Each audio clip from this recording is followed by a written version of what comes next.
Yun, magandang araw po sa inyo lahat, Luzon, Visayas, Mindanao, pati na rin po sa mga kababayan nating OFW dyan. Welcome po sa panibagong reaction video dito sa Makapili TV.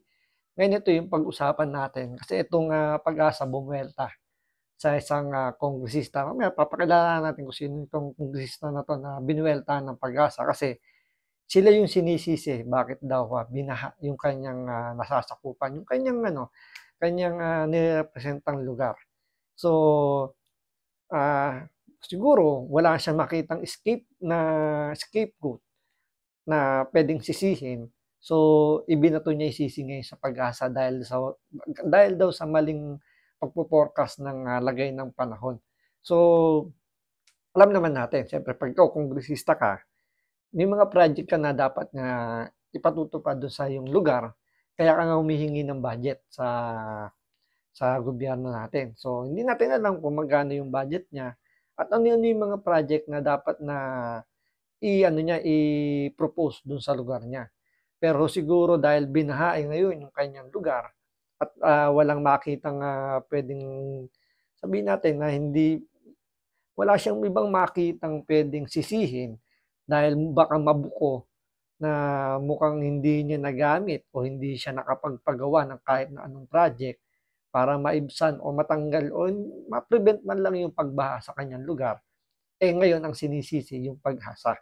So yan ang pag-uusapan natin ngayon. Kaya kung hindi ka pa nakasubscribe sa Makapili TV, baka pwede naman pakipindot po muna yung subscribe button at the same time, palike na rin po ng video, wala namang pong bayad dyan. Kaya pindot na. So ito, panoorin po natin tong balitan to at alamin natin kung sino tong kongresistang tong umaangal or sabihin natin ang sinisisi yung pag-asa dahil binaha yung kanyang lugar. Malag naman ang State Weather Bureau ng Pag-asa sa banat sa kanila ni Albay Congressman Joey Salceda na kesyo natutulog daw sila sa trabaho sa kasagsagan ng bagyo. Yun, si pangalan nito. Ulitin nga sa pangalan nun. Sintong kongresistang to. Frontline ng balitang yan, si Elaine Fulgencio. Umani ng libo-libong reactions, comments at shares ang pambabatikos ni Albay Congressman Joey Salceda ng ng Albay. So sinisisi niya yung pag-asa dahil binaha ngayon yung yung part ng Bicol. May part ng Bicol doon na binabaha ngayon. So isinisisi niya ngayon sa pag-asa dahil mali daw yung pagpo-forecast.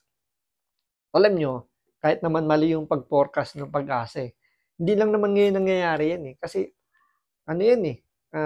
nature yan. So mahirap talagang kumbaga makuha yung 100% na talagang sabihin mong kumbaga yung forecast mo 100% makukuha mo. Siyempre hindi mo naman madidiktahan yan. So babantay at babantayan mo lang talaga yan. So dahil nga sa binaha yung kanyang lugar at buang masisisi siya dahil wala man lang siguro siyang project na ginawa para alam niyo sa flood control, sinisisi niya ngayon yung pag-asa. So siyempre itong pag-asa papalag. Siyempre papalag din yung ibang netizen na sa sinasabi nito ni Salceda. By the way, ito nga pala si Salceda, may pagkatipaklong to. Kung sino yung administrasyon, doon siya tumatalon. Doon siya, kumbaga, para parasite, di ba? Yung parasite, siyempre, pag healthy, doon nakakapit. Pag wala na makuha dugo doon sa kinakapitan niya at nakakita na panibagong healthy, tatalon. So, parang ganito yung style ng pamumulitika nito ni Salceda. So, dating nakadikit kay Arroyo, dating dumikit kay Pinoy, dating dumikit kay Duterte, ngayon nakadikit na kay Marcos. Kaya ang lakas ng loob ngayon manisi kasi nga galing kay Pinoy. Panahon ni Pinoy ganyan di ba na pag wala nang maisip na dahilan, isisisi na lang kung kani-kanino. So ganito ginagawa niya ngayon. Sinisisi niya ngayon yung pag-asa dahil binaha yung kanyang mga constituent. Salceda sa pag-asa sa kasagsagan ng pananalasa ng bagyong Enteng nitong weekend. Isa ang Bicol region sa mga malawakang binahada. Ayun, kaya naman pala. Yung kanya nasasakupan, isa sa mga sinalanta talaga ng baha. So, ibig sabihin, wala rin flood control project yung kanyang lugar na kanya mismong nilalagyan ng kanyang budget. Ang tanong kung saan mo dinala yung iyong budget. Baka pwede naman paki-itemize, wag lang basta liquidation by certification. So mga taga Bicol, wag niyo sisihin yung Pag-asa. Tanungin niyo muna yung kongresista ninyo, yung binoto niyong kongresistang yan, kung saan niya dinala yung budget niya. Tanungin niyo kung meron ba siyang project para sa flood control dyan sa lugar ninyo. Kung meron ba siyang, kumbaga meron na ba siyang nailaan diyan. Kaya kung pwede, tanungin ninyo, paki-liquidate po Congressman Salceda, baka wala namang kasama dun sa budget mo yung flood control. Kaya ganyan nangyayari ngayon sa nasasakupan ninyo. Dahil sa bagyo. Kaya sa isang post, binanata ni Salceda ang Pag-asa na tila natutulog daw sa trabaho at nilalagay sa peligro ang publiko. Bakit daw huli na silang naabisuhan kung may namumuong mga bagyo o low pressure area? Ano raw bang nangyari sa Par Plus 5 rule? Buwelta naman ng Pag-asa, hindi sila natutulog. Katunayan, magdamagan daw silang naka-duty kapag masama. Nakakahiya naman kay Salceda, Pag-asa pa raw ang natutulog. Baka siya kamo masarap ang himbing ng tulog niya kasi maganda bahay, maganda yung kanyang mga facility. So pwede siyang matulog. So hindi siya babahain, hindi siya apektado ng kung ano mga tawag dito ng mga ganyang klaseng tulad ng pagbaha. Baka nga nagpapasalamat pa to si Salceda dahil pwedeng mag-declare ng state of calamity ang kanyang lugar. Uy, state of calamity. Anong sabi ni Palafox? Kapag nag-declare daw na state of calamity ang isang lugar, wala nang bidding-bidding. So pag wala nang bidding, kung magkano yung proposed budget, lusot na kagad. So tanungin nyo muna kung ano po ba yung project ninyo sa inyong lugar. Hindi yung isisisi nyo kagad sa Pag-asa at sasabihin nyo pa natutulog. Kayo ba, hindi ba kayo natutulog? Eto nasa opisina to, makakatulog ba itong mga to? Ikaw nasa bahay ka lang naman kung wala naman session sa kongreso.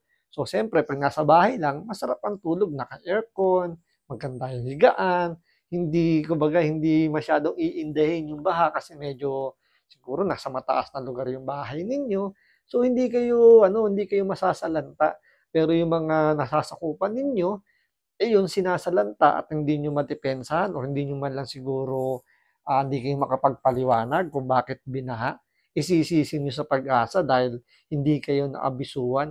Bakit wala ho ba kayong internet? Hindi man lang ba kayo magkusa na mag-monitor, tingnan kung ano bang lagay ng panahon at paano man lang maimpormahan nyo yung mga tao ninyo o yung mga nasasakupan ninyo na may paparating na ganitong klaseng kalamidad.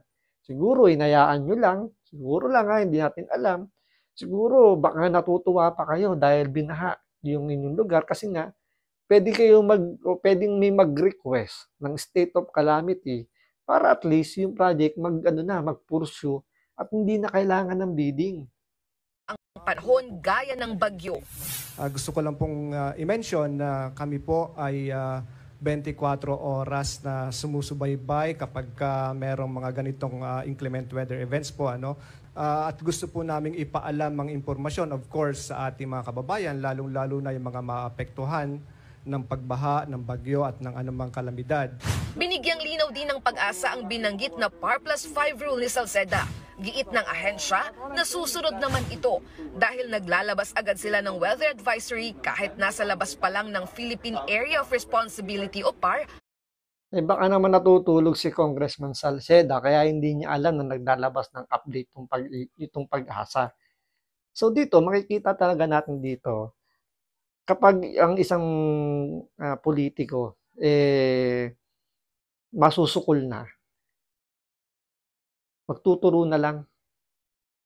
Diba? Nakakahiya naman na paano matutulog yung Pag-asa kung nasa opisina sila. Anto literal na nasa bahay itong mga kawani ng Pag-asa at doon sila matutulog sa opisina. Hindi ba nila iniisip na pwedeng may makakita sa kanila na natutulog sila? Ito literal na natutulog.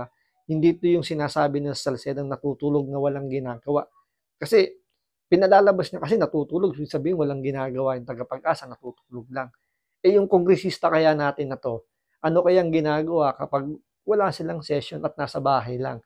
At hindi nila alam, hindi man lang niya alam na meron palang namumuong sama ng panahon at posibleng pumasok or makapinsala sa kanilang lugar. Dahil nga napinsala na yung lugar nila at wala naman siguro siyang malinaw na pwedeng ipalusot dahil nga siguro wala ngang project or hindi natin alam kasi liquidation by certification lang. Kaya maganda nga dito yung mga constituent niya magtanong kung baka pwede naman paki-liquidate, paki-itemize, focusan niyo po ginagastos yung budget. Tingnan natin baka hindi ninyo hindi niyo lang nabigyan ng budget yung ating flood control project. Bakit binabaha yung lugar natin ngayon? Ang anumang namumuong sama ng panahon. Pero pag nasa labas pa ng PAR, within the plus 5 degrees from the 135 degrees longitude na boundary ng PAR, ay tropical cyclone advisory po yung papalabas natin. Lalo na, pinaasahan po natin na makakapekto sa ating bansa in the coming days.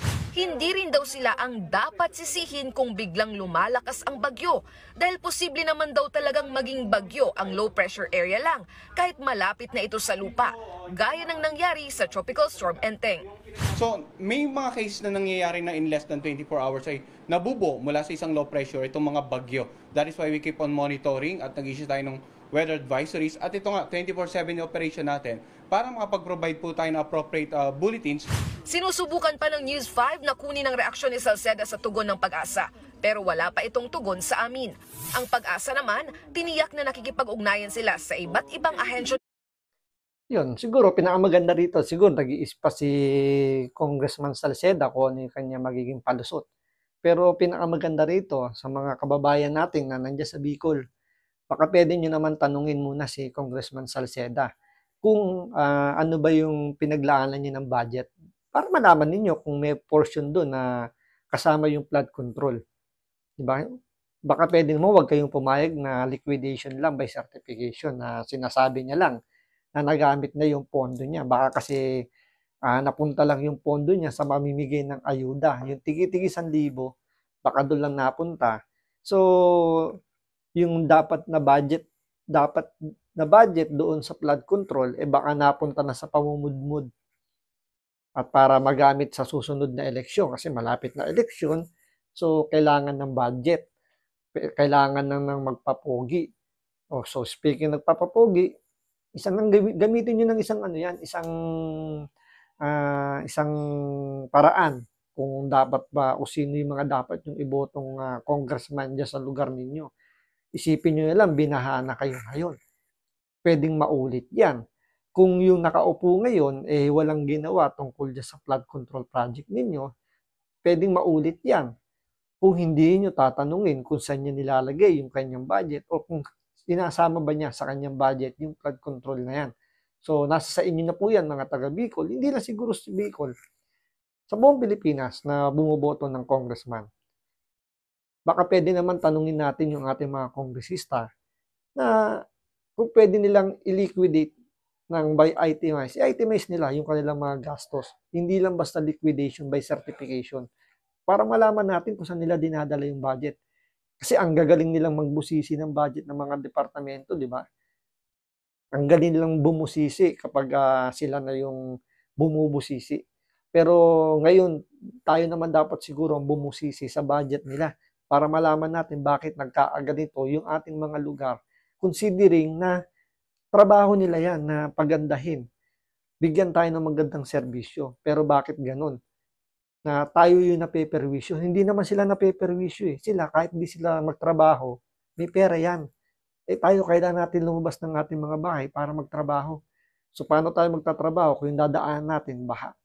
So, tanungin natin, siguro it's about time na tanungin na talaga natin ang ating mga congressman kung saan nila dinadala yung mga pondo.